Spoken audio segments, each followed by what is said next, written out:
પંચાયત સમાચાર 24 માં આપનું સ્વાગત છે। જાલોદના કંબોઈ ધામમાં જન આક્રોશ યાત્રાના સમાપન બાદ અમિત ચાવડાનો ઢોલ વગાડતો વિડીયો સોશિયલ મીડિયામાં ચર્ચાના કેન્દ્ર સ્થાને।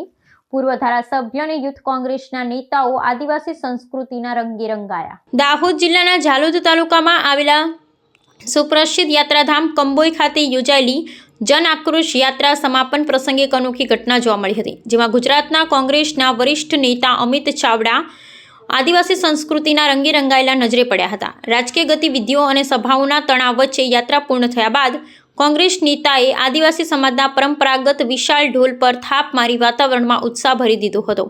તેમનો આ અનોખો અંદાજ હાલ સોશિયલ મીડિયાના માધ્યમથી ખૂબ જ ઝડપથી પ્રસારિત થઈ રહ્યો છે અને લોકોનું ધ્યાન ખેંચી રહ્યો છે।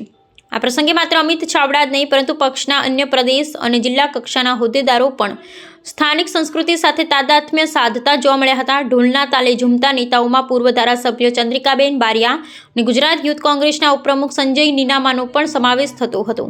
નેતાઓએ પરંપરાગત આદિવાસી વાજિંત્રોના સૂર સાથે તાલ મિલાવી અને નૃત્ય કર્યું હતું, જે ઉપસ્થિત જનમેદની અને કાર્યકરો માટે એક આશ્ચર્ય અને આનંદનો વિષય બન્યો હતો।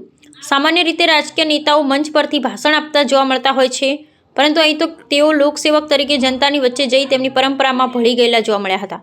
જન આક્રોશ યાત્રાના સફળ સમાપન બાદની હળવાશની પળોમાં નેતાઓએ આદિવાસી વારસાગત કલા પ્રત્યે જે આદર્શ દર્શાવ્યો તેને ચોમેરે પ્રશંસા થઈ રહી છે। આ ઘટનાનો વિડીયો ઇન્ટરનેટ પર વ્યાપક બનતા રાજકીય વર્તુળ અને આદિવાસી સમાજમાં એક હકારાત્મક સંદેશ પ્રસરાવ્યો છે।